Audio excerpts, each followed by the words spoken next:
HSBC, opening up a world of opportunity.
Hello everyone, welcome back. As you can tell, we are not onto Summoner's Rift just yet. Unfortunately, due to some client bugs, it's a new Riot patch, so we get a whole new bunch of client bugs. It's super fun. One of the players was unable to connect to the game, is now having to completely reinstall their client. And so due to a competitive ruling, DNX are getting the win in Game 1. So we are going to be moving forward into a Game 2 scenario, hopefully in about 15 minutes. I do believe we're waiting for the reinstall on someone's client. But thank you for being patient with us. We do unfortunately have to resolve a couple of these issues, but hopefully we'll have some League of Legends shortly for you guys. While you're bored, open up a new tab, head over to CCS 2, because they have some League of Legends action happening on that stream. And otherwise, we'll see you back here at 9 o'clock Eastern, 15 minutes from now, wherever you are, and we'll see you then for Game 2.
Welcome back, everybody, once again. If you did miss that message there, unfortunately, due to a client bug, a member of the collective was unable to join Game 1.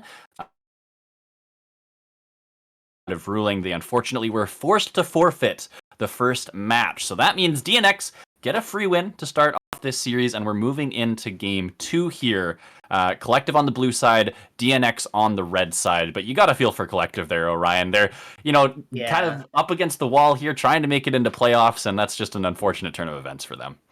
Yeah, that is pretty feels bad. And obviously, you're already playing against one of the better teams in all of CCS, and you drop Mhm. the first game without even playing. But for collective here, like it doesn't necessarily rule them out completely. It does just mean if they are able to win the series, they inevitably just 2-0 DNX, which looks even better for you. Yep. In terms of like picking up that dub here, so they're not completely out of it yet. But it definitely is a pretty big feels bad. Yeah, I mean, they were already fighting an uphill battle here against the Wednesday conference leaders in DNX. Unfortunately, the bad gets worse. And so here they are, like you say, now forced to win a 2-0. We'll see how they do fare, that considered. I think we are getting some ready checks dropped into the draft here, although I think we're having some client issues again here, Orion. Fingers crossed that we can get this sorted out. I want to see some League of Legends tonight. Yeah, for sure. And this is a game where obviously, Collective is, kind of the team that has the capabilities of being a good team, like, especially when they have the reigning MVP being back down. But ultimately, with the issues that they are having, it's not really up to Flay's discretion to say, hey, like, we've already spent a good, I don't know, like 30 minutes just waiting for this game to be played. So it's a pretty Yeah. reasonable FF here. And, if we do end up having just more of these client issues, it could just be potentially, just another FF he's not able to actually fix out his client. Yeah, we're hoping for the best here. I want to see these two teams clash. I'm excited to see Lobotomy Larry versus Panzora, going head to head on the Rift. We were also having some spectator client bugs, so it might not necessarily be just one player's problem. It might just be that it happened to happen to them this time. So hopefully Riot can figure this one out. I know they're a small indie company. We got to give them a break. But I want to see some League of Legends, dang it! Yeah, no, I definitely agree with that one. Um, I think both of these teams definitely do want to play this match out as well. I mean, obviously, Hmm. if you're DNX, like the opponent, it doesn't necessarily have a very high ranking standing, but they are the previous winners of the CCS, and these guys are probably the ones that are one of the favorites to win this split of the CCS. Yeah. As we do get Drip Irrigation back into the client or the lobby, I would say hopefully we have no more issues with him, and we Mhm. should be starting up the pro draft here very, very quickly as we do get right into the bands. All right, here we go. Picks and bans, game 2. Collective on the blue side here, DNX on the red. We'll see if we get some similar bans. I kind of want to see the salty run back. I was pretty excited about those compositions in game 1.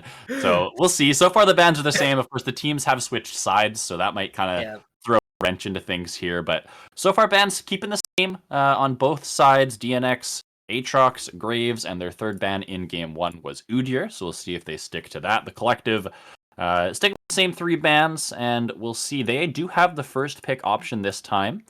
We're pretty happy with the Jinx, I think, in the previous draft, so we'll see if they want to just continue with that. Sadly, it won't be Ooh. a complete run back here as the Ash is banned. DNX, they've opted into first picking it on when they were on blue side, so they definitely have very high priority themselves. But Flam, being the Jinx player that he is, very Oh, yeah. likely to say, okay, I'm just going to pick up the Jinx. It's not a big deal. They banned away Ash, which, when you kind of think about it, DNX kind of just banned away their own AD carry from themselves. Yeah. Maybe they just felt like, okay, like we think Ash is the best ADC in the game. We don't want them to have it, which is a pretty fair assumption to make if you are DNX. But most likely, we're going to see DNX pick up their bot lane here. Obviously, the last game was the Ash Baram, which this game they're opting in for another Ooh. utility pick here, and then the Jhin, a champion that hasn't necessarily been touched that much with some of the changes that have been coming through. I do know there was a Jin build kind of surfacing a little bit where he was building both Death Dance and Maw of Malmortius, and Ooh, he actually gets enough base damage to where like he gets like an 800 health heal from Death Dance passive, and he gets like a 700 magic shield from wow. Maw of Malmortius, which can be the build. Not necessarily he's going to be going that, but it is a different tech that Jin players have been going. Very interesting. Yeah, we'll have to see if DNX 80 carry there does want to go for that. We are seeing the Nocturne locked in here for Shady Gecko. Turn out the lights, get in there, get in the mix. I think this is a champion that can farm pretty effectively in the current meta. Of course, has some Mhm. pretty potent ganks when the level 6 comes through. And I actually kind of like the combo, the paranoia with the curtain call, turn out the lights, and then start sniping them away with those fourth autos. So we'll see if we get any of those sort of shenanigans. It is now going to be Volibear for the collective, a pick that we were a little bit surprised to see fall through the draft in game 1. This time going to be picked up in the jungle role. And could this be a Blitzcrank, Orion? I'd be down for some spice. Oh, it's a very early Blitzcrank clock in too. Probably Collective is saying, okay, even if they do pick a champion like Braum, like maybe even Morgana, it's probably not going to be the best fit to what Jin and Nocturne necessarily want to do. So Mhm. they could opt into a different support option here, which they kind of have two options here. They could play more for the lane, or they could play more for the overall kind of composition, which we're going to be a little bit kind of still deciding on as we're seeing another champion that works very well with Paranoia, as we see Vex being locked in with Ah, the Shadow Dash being basically hidden until you mhm. get hit by it. So can be very good combination as well, along with the curtain call, as we're seeing the Akshan Respect Band going over to Mr. Philly B, Rowdy Randy, and Lobotomy Larry here in the Which will he be today? It is going to be Lobotomy Larry. But yeah, I'm not surprised to see some mid bands going through here. We'll see what DNX want to pick up as a support. How do you feel about Morgana in general? Because obviously can be strong into the Blitzcrank. I think it combos quite well with the Jin. So is this a scenario where you think maybe that pick can work, or is it just too weak to happen like at all? I think the champion is fine. The only issue with Morgana in the Blitzcrank is Blitzcrank has a built-in shield break for Hmm, with his ultimate ability. right. So if Morgana spell shields first, Blitzcrank can just ulti it away and then hook someone in. If the Blitzcrank is aware of that interaction. Um, but I do think at the same time, it is a decent pick with Nocturne and Vex. You can preemptively put the shield on top of them to Right. where they can't actually be stunned away by like the point and click CC of the Hmm, Volibear. hmm. Um, so I don't think it's terrible, Right. but probably I don't Ooh, know. they might ban it. Yeah, it Fair. could be a banned away here. They could also just like not necessarily care if the Morgana pick does locked in, but it is banned away, so that theoretical is no longer ascertained. As we do see Exernia in here, locking in her a Rakan pick that definitely is very comfortable for Hmm. her. But at the same time, Exernian did come on to the stream saying that Rakan is a bit of a dog water champion. So Yeah. I don't know. Maybe this is just more of a comfort thing, and also it works very well with the composition. Rakan is a very much a secondary engaged champion. You want Vex and Nocturne to go in first, and you want Rakan to go right over top of them, basically guaranteeing the CC to be coming through. Rakan's abilities are more or less very easily flashable, or like you can have some form of dash to get away from them. Vex and Nocturne are champions that stick to you very, very easily. So Yeah, Nocturne's a pick that I think just fares so much better when there's a very obvious alt target, and that's the Jinx in this game. So we'll see if they are just going to hard focus onto that Jinx, get all the dive tools into that backline, try to take that out. We do see Akali coming through here for Collective. That's going to be a mid lane Akali here for Lobotomy Larry, and they're taking Mundo into the top side again.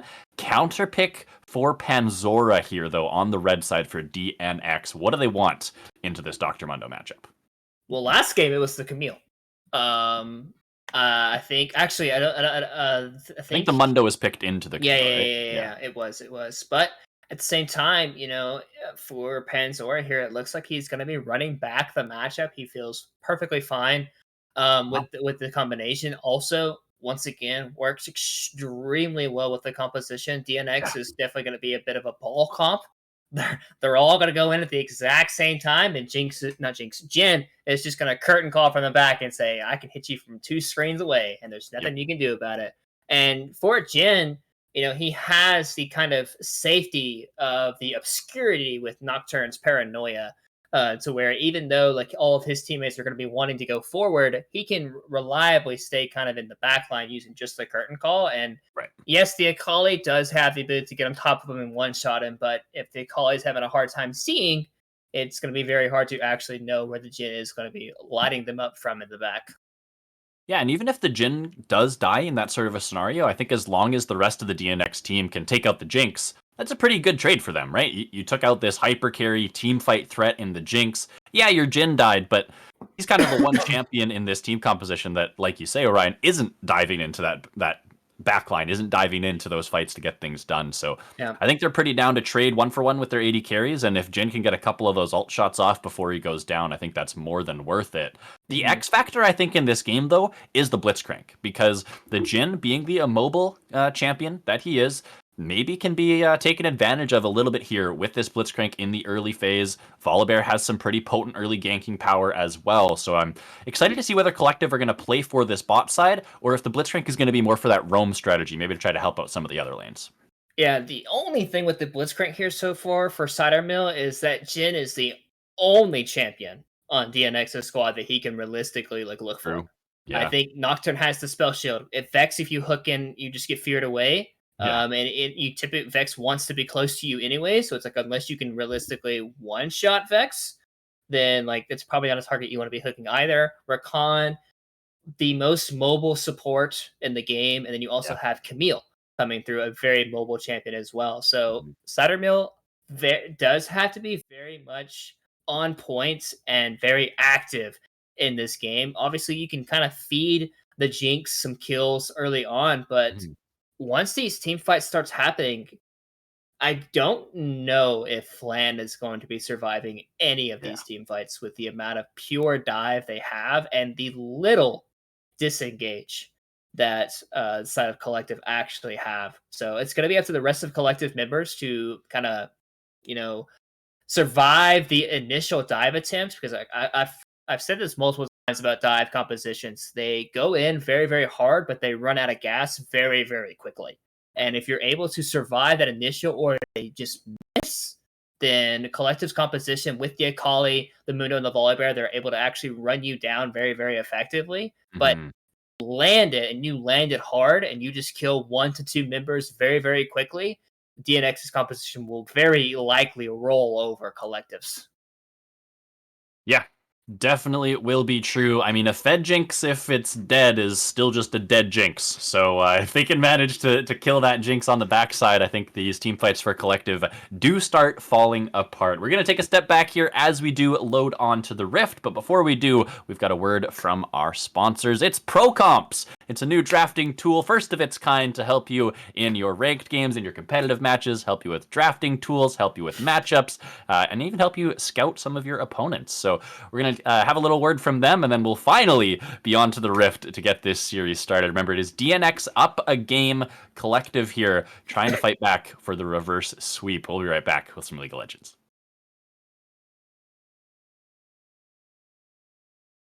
Everybody, hold on. I'm about to say something really cool. 3, 41, 9, and lift off! No one dies screaming without me. I feel like I forgot to shoot something. You're starting to bore me. She's such a loser. Always ready to cry. Ah, come on. What's the worst that could happen?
Welcome back, everybody. We are finally on to Summoner's Rift for what is going to be Game 2 of DNX versus the Collective. It is Collective on the blue side here, DNX on the red side.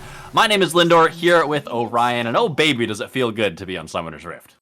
Yeah, I definitely can tell that DNX, after not playing Game 1, they wanted to get a little bit of action here in towards the top side, but ultimately not able to get much done. But it does look like we already see a ward being placed here by Cider Mill, and we could potentially see a bit of Blitzcrank shenanigans here where he wants to hook the blue buff over the wall, maybe delay some of that timing. But so far, it does look like DNX is kind of playing some respect here, and they're just going to start on the top side here with Shady Gecko. And at the same time, it looks like Folly Bear probably going to do the same as well, just play more for his bot side. He knows that's going to be the more aggressive lane here, and also, you know, hooking in the gen with Folly Bear near the area almost guarantees his death. So we currently have both junglers having a very similar style. You know, Ryan, we have some aggressive summoner spells down here in the bot side. It's Ignite for both supports, Exhaust for both AD carries, so no heals available. Exhausts instead, Ignites for both the mid laners as well. And looking up here at Panzora, he's got the Ignite into this Mundo combo, wanted to get some of those grievous wounds down and be able to keep on going on with some of those all-ins up here on the top side. I think rune choices pretty much standard across the board here, I would say. Fleet Footwork on the Jhin for a little bit of extra lane sustain, and then it is Cider Mill opting for what I would say is the more aggressive option here with that Glacial Log. Yeah, the Glacial is pretty interesting with the Blitzcrank, though, because it actually procs the second the CC lands, so you could potentially hook out of that Glacial coming through if you're not careful about it. Right.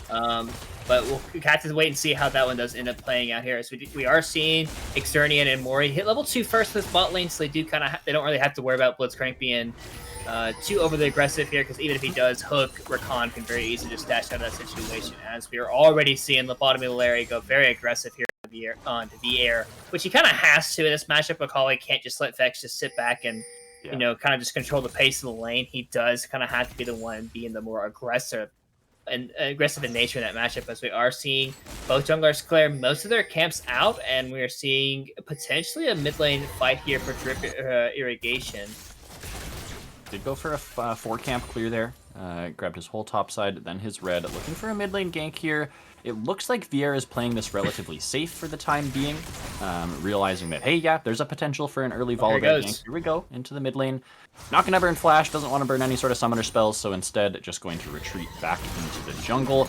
We are going to have these Scuttle Crabs spawning up shortly, and with both junglers on the bot side, we'll see if we do see any sort of scuffle over that. But with the bot lane push going in the favor of DNX here on the red side, should be able to pick that one up no problem, while Drip Irrigation just going to go and finish up clearing the rest of his camps here. Did waste a little bit of time in that potential mid lane gank, and so is going to be actually a bit behind the pace here. Is going to opt to skip out on his Krugs and instead try to path towards the top side Scuttle Crab, ensure that he grabs at least one of those two. Yeah, we could potentially see, Viera, Lobotomy Larry is almost in kill range. He does have the Ignite, so he does have to be very careful. And then we are seeing him basically just push him away. Drip Irrigation is trying to go back into this mid lane, but Shady Gecko playing for that top lane Scuttle. They do have to move down from Panzora as well, so we could potentially see a fight here. Flashes away, though. Good flash from Drip Irrigation, able to get out of any sort of sticky situation there. But yeah, I mean, that's going to mean that the priority in the top side does secure a double Scuttle start here for Shady Gecko. Is now going to be on the top side of the map. Drip Irrigation behind 3 camps here already, is starting on his second clear, but Shady Gecko looking to get aggressive as mid lane we see some trading. Lobotomy Larry getting very low again here, but in the Shroud means Viera can't go for any sort of follow-up damage. Can't get the Ignite down and look for that lethal damage just yet, but this is getting a little bit touch and go in the mid side here for Lobotomy Larry on this Akali. Looks like that invade from Shady Gecko isn't going to net him anything, so he is just going to recall back to base and continue trying to go for this full clear strategy on the Nocturne, because, of course, does want to get level 6, get that Paranoia, turn off the lights, and then get into the mix. Yeah, and it's pretty hard for Lobotomy Larry to actually get a lot of things going here in this mid lane. Obviously, we see the ping going down on Drip Irrigation, so they know where he is looking to make plays on the map. He's actually about to walk over another ward again, but he actually just ends up trying to repath back towards the mid lane. I would assume he's trying to do some communication to say, hey, I need help pushing this lane out, because You know, I'm pretty sure Vieira is getting close to level 6. He might be a wave or two off, but once that takes over, that's when he's like really in kill threat. But chooses the base again. Most likely the bottom of the area is going to end up taking a reset here, most likely. Yep, here he is. He's starting to channel that away, but still, it's like, you know, it's been a pretty rough lane so far for him as he does. They both ding 6 at the same time, so there's a potential outplay here for the Bobby Larry if he is capable of doing so. But so far, it's just been a full control here for Vieira. Yeah, really controlled start from Vieira and the rest of DNX. Their vision control has been fantastic. A couple of wards did just expire, but there was one topside in the room. There's one in that Gromp area there. Just a second ago, there was one in the bush by the Raptors pit, which maybe they just replaced. No, just going for an invade here. And then that one that was in Tribrush that spotted out Drip Irrigation going for the bot lane gank. So they've known where this Volibear is all game long, as that's going to be the all-in the mid lane. Ignite is down. I mean, Larry under his tower. I don't think that's quite going to tick him down, but the all-in attempt from Vex is going to push him off the wave. Pretty big CS lead here from Vieira, and we might see some action in the bot side as well. Shady Gecko maybe looking for an early gank here as they do come forward. Xernean, though, gets slowed up by the zap, so not going to be able to close the gap. Yeah, there's no way for Nacho to actually gank that lane into level 6 unless they're actually pushed up. But they still have control over the lane, so it's not like that gank was for nothing. They're actually able to kind of put the lane in a situation where it's very hard for them to actually walk up here on this side of the map. But Nocturne getting a little bit closer to hitting level 6. Drip Irrigation is actually a complete level down, probably getting close to 2 levels down as well. But trying to make sure his bot lane is safe enough to go up for this wave here. But it is sacrificing him a lot. Like, he's already had to babysit his lane multiple times, and his CS and his experience level is actually paying for it pretty hard. Yeah, it definitely is. Shady Gecko probably going to hit level 6 on this red buff after he does clear his wolves. So we'll be able to get in on the action fairly soon here. It's actually level 7s in for the mid laners, and Drip Irrigation still level 4. So solo lane ganks right now for this Volibear are not something that he wants to be going for. Panzora or Vieira can pretty much one-hit this bear, I do think, right now. So he's going to have to keep farming up, get some of those levels under his belt, try to catch up a little bit in experience. Was able to back for that Bammy Cinder start, so does at least have some HP to his name now. But overall, yeah, I mean, Shady Gecko and the rest of DNX have played this early game out very, very smartly. The level of control that they've had has been insane. They've had pushing lanes in all 3 lanes for the majority of this early game, and Shady Gecko has really been able to capitalize on that. We are seeing supports here roaming towards the mid lane as the level 6 now is ticked over for this Nocturne. We'll see if we get any action onto Lobotomy Larry, who has this wave in a little bit of a bad spot here. Vieira trying to freeze it out under tower. Xernean in the area, going to clear out this control ward. Will do that. Actually, it does get replaced as Cider Mail places down a new one there just behind their red buff. And it is Shady Gecko still hovering around this area, still wanting to go for a gank here in the mid lane. Drip Irrigation has kind of sensed this out, is still hanging around in the wings. Yeah, it does look like it. Oh, Air opting in, just firing out the ultimate, seeing if it was going to land, which probably is going to be signaling to this team that Nocturne is in the area. Like, it's very hard for the Air to actually just one hit and a calling with full HP without Ignite as well. But Drip is still kind of in the area, kind of just making sure that his laner is okay while Shady Gecko is on the Rift Herald here. So once again, we're seeing a bit of a babysitting here coming through, and the CS leaders continue to build up 20 overall CS here for the Shady Gecko. This is what Nocturne wants to do in the early stages of the game. Volibear is the champion that wants to be more active in early stages. Nocturne is the champion that wants to scale up. He wants to have, and once he gets his global ultimate ability, that's when we're really going to see him go up, which he does have currently in his back pocket. So have to wait and see what his first ultimate choice is going to be. As the Mundo his wave is pretty pushed up here. Actually is opting to get a reset here. He does have the Rift Herald base up and available. So just taking a bit of a reset here, but once again, Drip back towards this mid lane here. He really wants to make sure his mid laner is okay in this matchup. Yeah, really making sure that Lobotomy Larry can scale up effectively here. It is going to be the gank into the mid lane. Flash forward from Drip Irrigation is going to land at the ultimate forward from Lobotomy Larry. That's the perfect execution. Takes out Vieira. We finally get first blood dropped here, and it's in the favor of the collective. It's on Lobotomy Larry, the man with the plan in the mid lane. That's going to be a nice start for this team.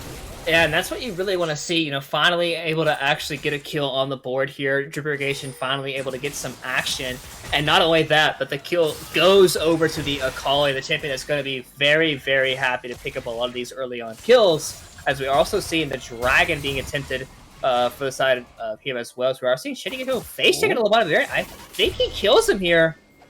Does have the spell shield, but he actually missed the spell shield, and yeah, the ignite comes through. The second cast of the E. Shady Gecko even burns the flash and still goes down. If you're DNX, that is not what you want to see. You're looking over at the Collective's mid laner, 2-0 already on this Akali's top lane, though. Panzora looking to equalize here, is going to get the ignite down. The heals from Tizda are very, very small, but with the flash is just barely able to escape from that Hex Tech. Ultimatum is going to back all the way off. Recall has that TP available. She should be able to not miss out on too much experience here, but Panzora with that ignite showing that he is willing to go for these all-ins. Yeah, and DNX was having such a strong early game start, and all of a sudden, the gold is right back to only 300 gold difference. And if you look at the gold graph here, we also see the Akali, who once was being very much handled in this mid lane, actually has a gold advantage. Yeah. 2 kills up onto the here, and I would say definitely keep tabs on this Akali for the rest of the game, just seeing how much he's actually able to kind of have the impact that he should be having in this matchup. The Akali should realistically be able to carry this team through the early to mid stage of the game with this goal that she has gotten. But, for DNX, they still have the dive-in composition, so if they're able to catch up this Akali, she can very easily blow up like a balloon. But it does look like multiple members are posturing towards the bot side of the map here, and it looks like they're kind of just grouping as a 3-man deathball squad. Yeah, they want to go for Flan here, who actually is a little bit overextended, considering they realized they were going for this. It's going to be the Nocturne coming down. It's going to be the Curtain Call as well. They'll get all the dive coming through. That is just a very dead Jinx. Double kill here. Shadow Assault still going forward. They're going to look for more onto Drip Irrigation, but the dive won't be able to come through. Instead, it's going to be VR face checking the Akali. It's going to be Lobotomy Larry into the middle of the fight, but he's not able to find anything now in the Shroud in the middle of 2 members. Drip Irrigation looking to get them off of this fight. Going to get the stun come down. Will find a kill, but now on the wrong side of the rift in between 3 members here of DNX. Rift Herald did charge, did grab a couple plates there. It's Lobotomy Larry back into the mid lane. Drip Irrigation, though, back to the base. Yeah, and that's just one of those things where you have to respect that ability that they have on DNX's side to make a lot of impact on the side lanes. And, for Flan here, not correctly respecting the Nocturne and even the rest of the 3-man. Saw them walking. Yeah. Right? There was a ward in mid that saw all 3 of them walking towards that bot side. Yeah, and that's the thing. It's like, you have to be able to respect that Flan going just a little bit too far up in that lane. It's going to cost them a bit of that gold that they kind of just got back.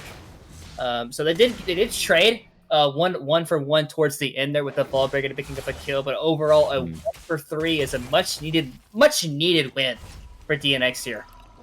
Absolutely. I mean, we talked about in game 1 about how the side of Collective just wanted to scale. Do you feel like that's kind of the similar idea here in this game? Most of the onus to be proactive is on DNX here, or is it kind of a 50-50 for this one?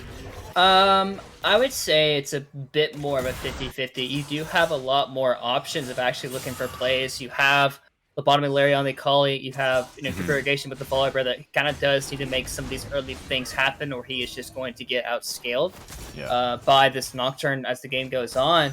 But even though it's kind of like I mentioned with the Jhin build, if he does actually opt into doing that very, very tanky build, the 4-man squad diving in do kind of have to be up in gold, or else it's going to be very hard for them to actually want to engage in this matchup.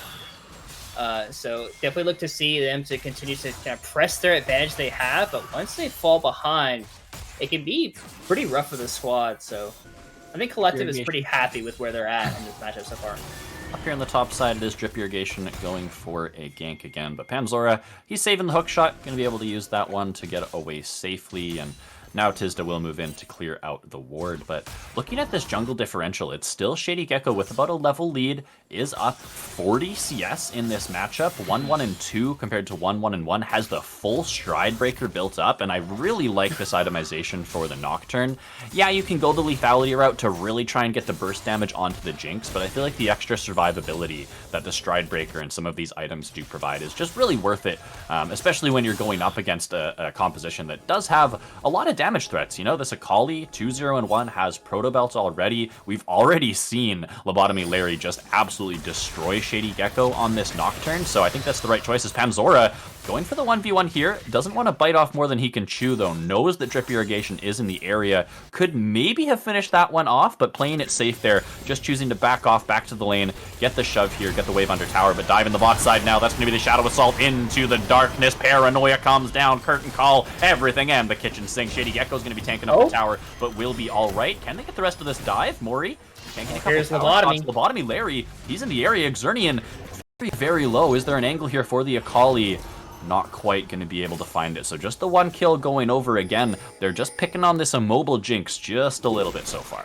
Yeah, and that's the second death for Flan in this game that they've had complete vision of what was happening in play. Nocturne was in that bush down at the bottom, and as he was walking away, there was still a ward there on that top half of the bush as Panzora is kind of just running down Tista here. Doesn't have flash, doesn't have hashtag ultimatum, so not quite able to finish that kill there. But Flan is being very disrespectful in this game. He should know that this composition is like all about one-shotting him before the fight even starts. Yeah. But for him, he's definitely not doing that job particularly very well in this one.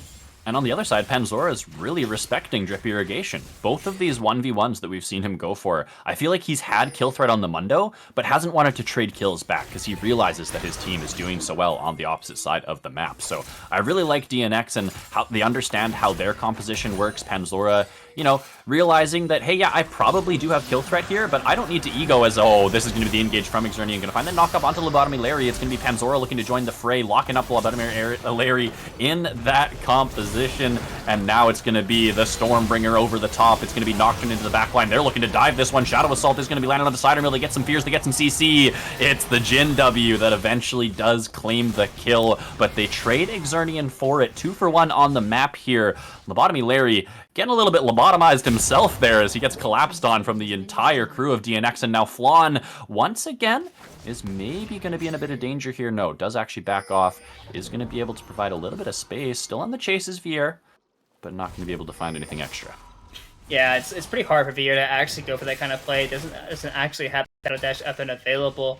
Tista does able to get the top tower pushed away and also push onto the tier 2, so not necessarily a huge loss here for Collective, but we do see the lockdown CC coming through with the Hextech Ultimatum, even onto a champion like Akali, to where, like, yeah, she is very nimble. She definitely does have the ability to go into her Shroud, kind of nullify some of that, but eventually able to just secure the kill there onto her. And we're seeing the gold lead continue to grow here for the side of DNX, and that's what we really want to see. We want to see them have a stable gold lead and continue to grow that, or else, like, the more even this game becomes, the lot easier the game becomes for a Collective to play this one out. Absolutely true. We do see some mythic spikes coming through here. Mundo opting for the armor build here, considering he's against, you know, 3 attack damage threats and then the Vex in the mid lane. Chem tank for the Volibear as expected here on that tank pick, as we do see Lobotomy Larry maybe looking for something. Paranoia, though, going to come down. Shadow Assault as well. They're just going to look for the Blitzcrank. Just Cider Mill just gets absolutely eviscerated. But now, Shady Gecko, it's your turn to go down. Super Mega Death Rocket is going to claim Vier now on the run. Has the flash. Can he get over the wall? Yes! Lobotomy Larry follows it up with the perfect execution. Gets the auto down. And it is going to be the Collective striking back here. Finding a couple of pickoffs, a couple of shutdowns as well. And those are going into the pockets of Jinx and Akali. Bit of an overstep, bit of a mistake there from the DNX members. Yeah, but it was a nice attempt onto the Blitzcrank here, as Tista is continuously looking to be punished here in that side lane here. But it was a nice attempt onto the Blitzcrank, but just a little bit too far to where they didn't actually realize that the rest of the squad, the 3-man squad of Drip Irrigation, Lobotomy Larry, and Flan were right behind them to make sure they were able to secure a couple more kills. And like you said, the 2 kills going on the 2 very important members of this matchup, as we're seeing another very dive attempt on the Panzora, but Tista popping the ultimate, and Drip Irrigation is around.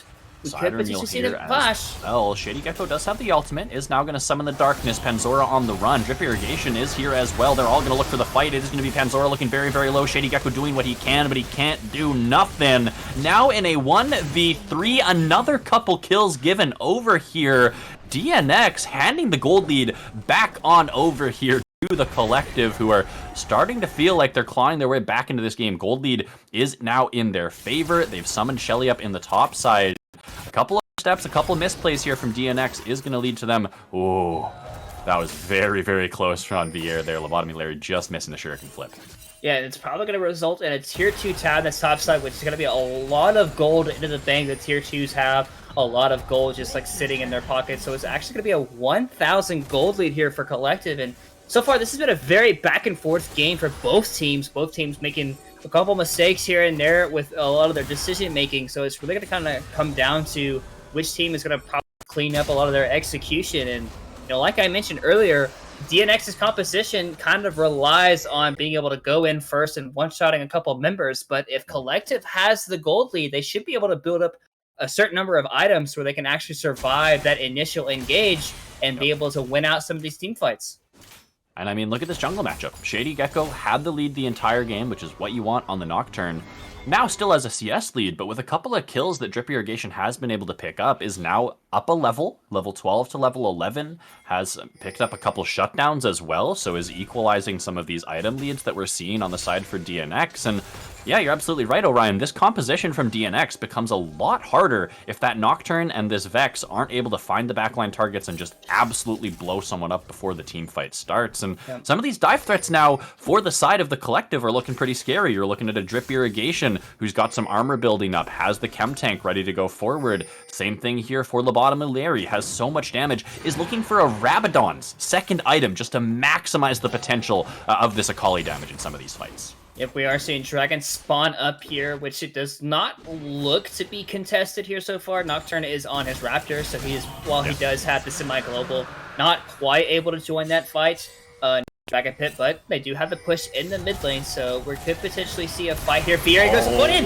Shadow Assault is going to go forward. They're going to find the charm there as well. The flash away from Cidermill is not going to mean anything. Flan burns both summoner spells, but still goes down. Shadow Assault still has some resets here, but it's Drip Irrigation flashing forward with the stun. Fieri now flying in with that. It's the root coming through. Gale Force for Mori. They're going to pick one up on the backside. Exernian gives her life, but it's 3 for 1 here. DNX, they find their footing once again here and will take back the lead. Such a close game here, Orion. Very back and forth. It feels like when DNX find these engages and they find the kills, things go their way. But when they try to bite off a little bit more than they can chew, that's when the Collective can start to punish some of these engagements. Yeah, and once again, it's just very improper pathing here from Flan that results in his immediate death. All he has to do is just path around the tower instead of walking straight through. He gets engaged on by Vier. Shady Gecko able to use the Paranova over the top, just one-shotting him off the rift. And yeah, they were able to get a kill back onto Exernian there with Drip Irrigation. But Drip Irrigation, he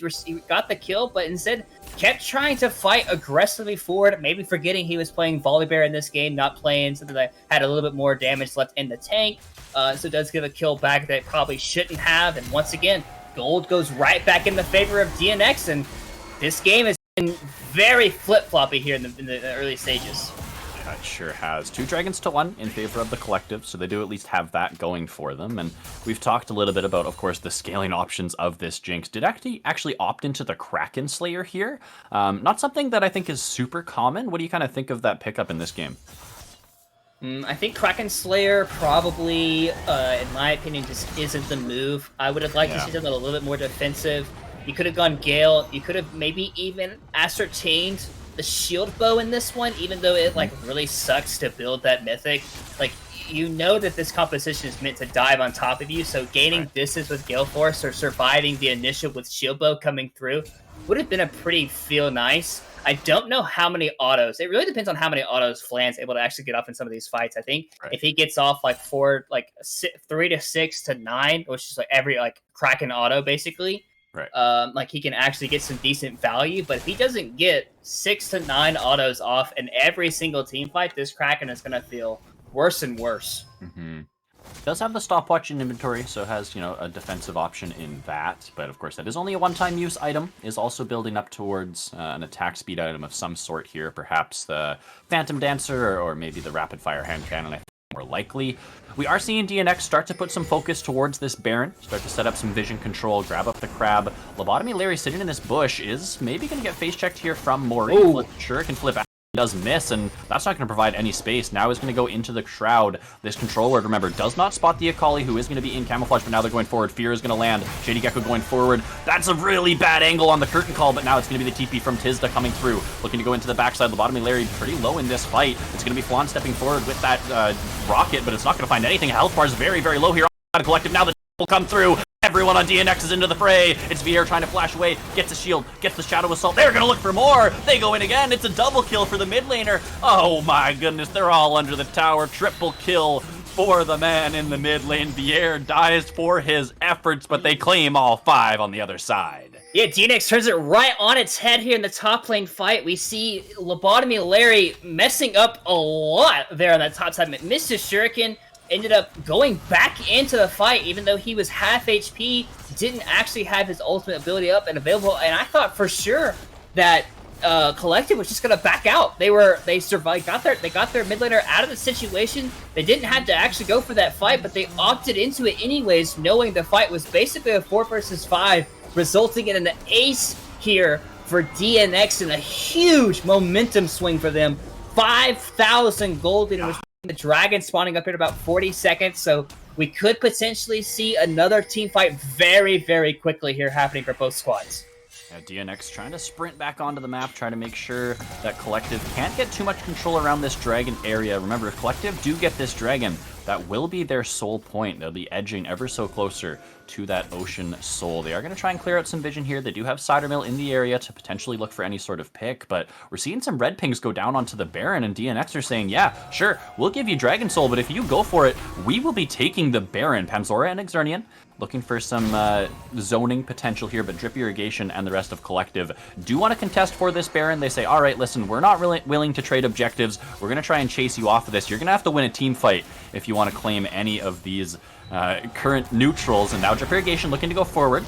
The lights have been turned out. Shadow Assault into the backline, but it's only onto Cider Mill, who actually just gets popped. Shady Gecko is onto the backline. Where's the Jinx? Can she stay alive? Knocked up in the middle. Lobotomy Larry goes down. The Jinx falls as well. And now there's no hope and a prayer for Drip Irrigation, trying to get some damage off the air. Just barely stays alive for a moment, but will go down afterward. It is the Mundo, the last person alive in this fight. Does have some heals, does have a lot of HP to burn through, but a nice prediction there over the wall from Exernian. They're going to pick up the team fight victory. Once again, it's Vier giving their life for the team, but it just goes in DNX's favor. They now have rule of the map, and the Baron buff will be theirs. Yeah, and very well done here by DNX, using the paranoia to basically nullify anything that Collective can actually see.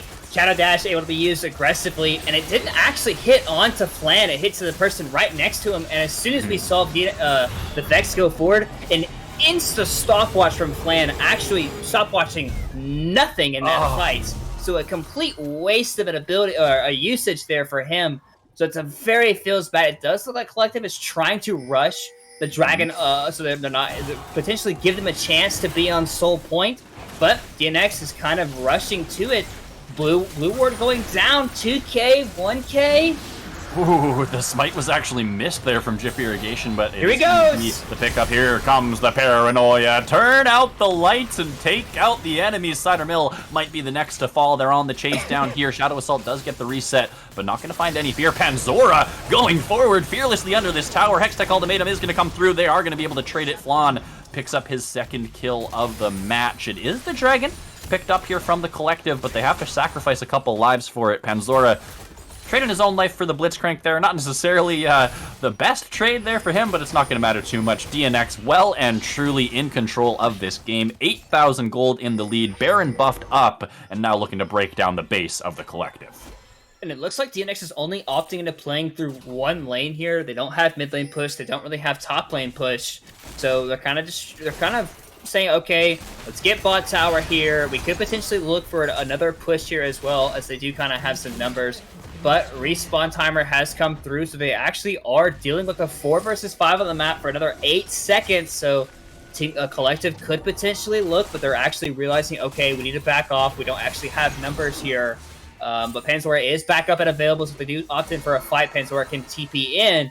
But so far, it just looks like a bit of a reset here, waiting for Panzora to kind of be back on the map, going towards the top side of the map, able to actually play through multiple lanes. But so far, the Baron has only really resulted in the bottom tier 2 tower. So if you're collective, you're not necessarily too worried about the rest of the Baron happening. It's going to take a while for the rest of these lanes actually to get pushed in. It's mostly just going to be about DNX gaining a lot of the jungle control here, placing the wards, placing the vision they needed to be to actually secure these areas, because the big timer that's going to be the next major fight is probably the 3 minutes from now, which is the soul point for collective.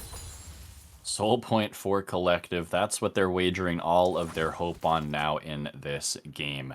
Down 8,000 gold, but they do have that soul in just 2 minutes and 50 seconds. Baron's going to wear off here in about 20 or so seconds. It is DNX trying to do what they can, maybe trying to get the shove, but Panzora doesn't have that buff after dying in that dive in the bot side, so they're not able to pressure 2 lanes with the Baron buff. They are going to try and get something done here. It would be nice for them to break open an inhibitor here, but yeah, they were a little bit lackadaisical about their push attempts, and now really not going to get anything out of the Baron itself. Yes, they won the fight. Yes, it got them a big gold lead, but in terms of Baron pushing, not able to claim too many objectives off of that one. We are going to see them now retreat back into the jungle, set up some vision here, try to squeeze the collective out of the area. They've got their eyes as well on this next dragon spawning short. Yeah, but they're face checking in here. Looking for it. It's going to be a nice route coming through. Jet Irrigation has to use the ultimate for some HP, and now they're going to dive forward. They're into the back line. This team is just so on point. Their coordination is so nice to watch. Fourth shot from the curtain call is not going to find its mark. Lobotomy Larry, though, is on the run. Nice shuriken flick. The kite away from the air is just barely going to escape that scenario. But another kill going over here. Drip Irrigation, the subject of a pumpkin, as he tries to get some vision control back in the jungle. Yeah, but now DNX has numbers on this push. It's going to actually end up resulting in probably... Oh, they're actually looking for the 2v3. Yeah, they're looking for the 2v3 on the bot side. There's no ultimate available here for the Nocturne. Vier's going to be the focus. Nice charm, though, from Xernean, keeping their mid laner alive. Now trying to get back towards Vier, but now they're going to be the focus. But look at this. The rest of DNX are in the base. Tizda, Flan, and Cidermill still on the run. They now have the Paranoia, and they're into the backside, looking for the Jinx, but now the Jinx has a Zonia's. Yes, you heard me right. They're going to use that cooldown to stay safe. Xernean somehow still alive in this fight. Vier doing what he can, but look at the base. They're focusing the Nexus towers. It's Drip Irrigation trying to find some time. Xernean goes down. Vier will be next. Shady Gecko now in a 1v2. He took out the Jinx. I think this is the fight, and Nocturne wins. It's a 1v3 for Shady Gecko. Meanwhile, in the base, Mori trying to take out Lobotomy Larry, but Lobotomy Larry's fighting for his life. Their playoff lives are on the line. They want to take out Panzora, but Panzora says no. It's a double kill for the DNX top laner, and can he end the game? 30-second death timers here. Tizda getting stalled by Shady Gecko. Are the towers going to fall? Will the Nexus go down? TP coming through. Oh my goodness, it's gonna be Tizda into the base, but he's still very low. Shady Gecko gonna look for the kill, not quite gonna find it. Look at the damage onto the Nexus, though. Panzora will surely finish out the game. Shady Gecko with the stopwatch for some style points. What an ending to that series. DNX take the 2-0. Yeah, and a very, very quick 2-0, I would put, since we only actually got to watch a game one, but still a pretty competitive game. But at the end of the day, like, this is like a really, collective here. It's a really big feels back, kind of like what we mentioned earlier. It's like we talked about how, these guys are kind of fighting for their playoff lives, especially losing this matchup is, the next week they do end up playing Zeal Blue, so it is a bit of a luxury here, as they do end up playing the very last place team. So they are still likely to make playoffs, but this is ultimately the week that they wanted to kind of show that they are a team to compete at a chance of winning the Wednesday's group. Because like I said, all they had to do is make playoffs and they'll win the rest of the way through. But tonight didn't quite show that, and it does unfortunately result in a 2-0 here for DNX. It sure does. Of course, unfortunate circumstances taking place in game one. So once again, the collective have an excuse for why they lost their game, but that's beside the point. I think this game two was just DNX all the way. Yeah, there was a couple of maybe those overstays, over-eager, over-aggression types of calls where they kind of handed the game back to collective a little bit, but ultimately, I think this composition was fantastic from them. I think their execution was really, really good. Their target selection onto Flan was fantastic, and while, yeah, okay, maybe Flan handed them a couple extra kills that maybe could have been prevented, shall we say, but I think DNX capitalizing on those mistakes well, and ultimately, showing that they deserve to still be seated at the top of the Wednesday standings there. Not only that, but when your Jinx has to build a Sonya's, like the actual Sonya's, not just the stasis item to prevent themselves from being dove, you know it feels bad because you're already down 10,000 gold, and when your Jinx has to invest 2,600 gold into buying a stopwatch, basically, because they don't really get. I think maybe Flame Chompers has an AP ratios, so it's like maybe like an extra 80 damage coming in from that. Realistically, it's like you wasted 2,600 gold when you're already down 10,000 gold.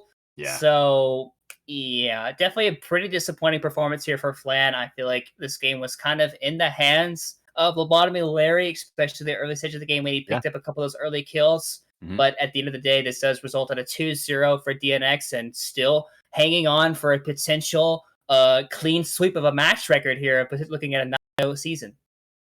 Absolutely true. They only have one more test next week. That is going to do it for us match-wise, but we do have an interview coming up here, I do believe, with Panzora. So give us a second or two, and we'll be back to hear from the DNX top laner.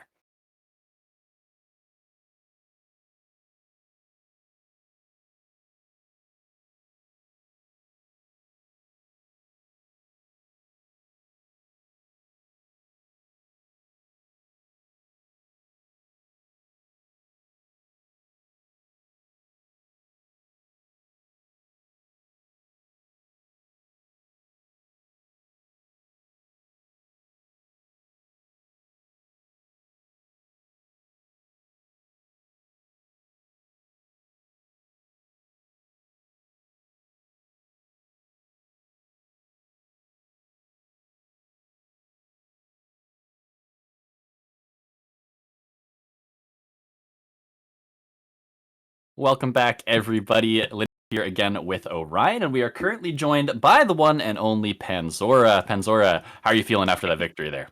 It's, I'm a little bit tired, but the second game was pretty fun. The first game, I'll be honest, got me a little bit tired out. I'm not used to just sitting around for a long time, not really doing anything. But second game was pretty clean. I mean, not clean. I tried some things, I may have ran it down a couple times. I think my team was pretty clean, though. So I like that you bring that up, testing things, because we were talking about it on the analyst desk a little bit. You guys have locked playoffs. You're still, of course, fighting for first spot. You do have to play Hard Hat Zone next week. Going into this matchup, was it kind of a series where you were looking at it saying, hey, this is an opportunity to potentially experiment with some different play styles, or were you just wanting to come in, get the dub, show collective what's up?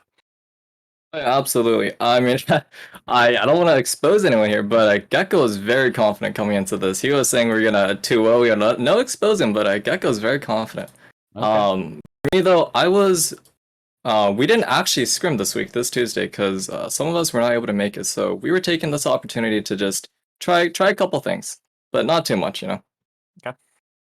Yeah, definitely like the confidence here from Shady Gecko. He kind of came on earlier in the split. I think might have been a podcast where he said that he was definitely looking forward to like the Wednesdays group being very much that he was on top of the world in a lot of these games. Like you guys felt like you guys were probably the clear favorites of this group. You guys do play Hard Hat Zone next week, where you guys do basically get to show if you are the top team. What is your? I mean, obviously, a lot of teams basically say, "Oh, we just take it 1 week at a time." But now there's no one. You can no longer say that because the next week is Hard Hat Zone. So, what is your overall opinion of this team, and what do you think are some of their strengths and some of their weaknesses, maybe? Oh yeah, we have been scouting them for a long time. We haven't been preparing for just a week. I know that I have been looking at their top laner just to see who I'm up against for the last at least 2.5 weeks. I don't pay attention to names though, so if they change top laners, that's a shame. But I have been watching. No, their top laner is still Bennett. Okay, that's good. That's good. I did notice Bennett's gangplank. It was very odd. The endgame screenshot, but turns out he just trolled me. But yeah, Hard Hat Zone.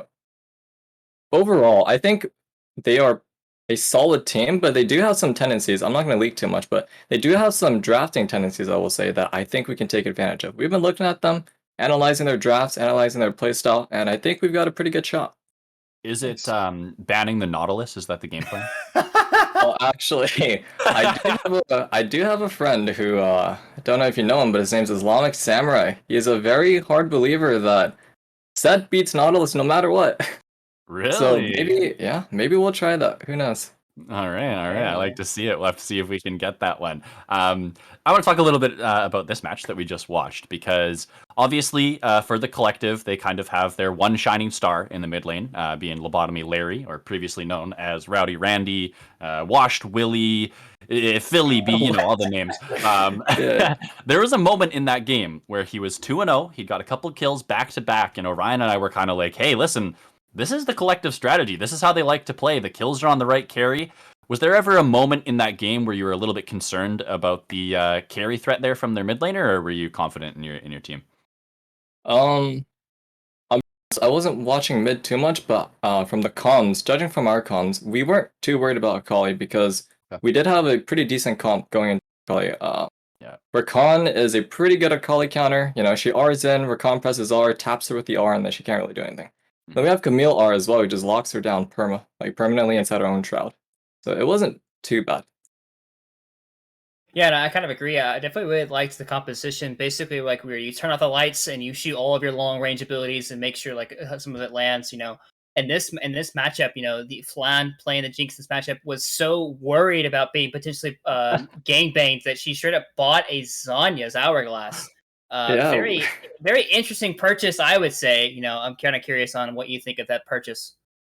Personally, I think it's a fine purchase. I do it on GP sometimes. Okay. I know a lot of other ADCs used to do it back in season 7, season 8, around that time. hmm I've not seen it recently, but it is something that I would do if I was in his. What if you were down 10,000 gold?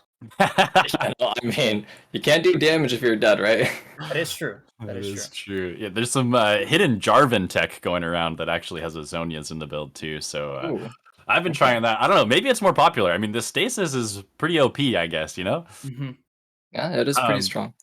Looking forward at playoffs, obviously you guys have clinched. You have Hard Hat Zone next week, but looking actually ahead of that into the playoffs, is there a team maybe from the Thursday standings or anyone else in Wednesday that you're worried about or that you're doing some extra scouting for heading into the playoffs? We have taken a look at. Well, we were actually wary of Horizon for a little bit, but then they kind of fell off. I'm not sure what happened to them. I think it was some roster changes. But can anyone confirm that? Was it some roster changes that happened? Let me just look real quick. Yeah, it looks like they had a couple changes, if I'm not mistaken.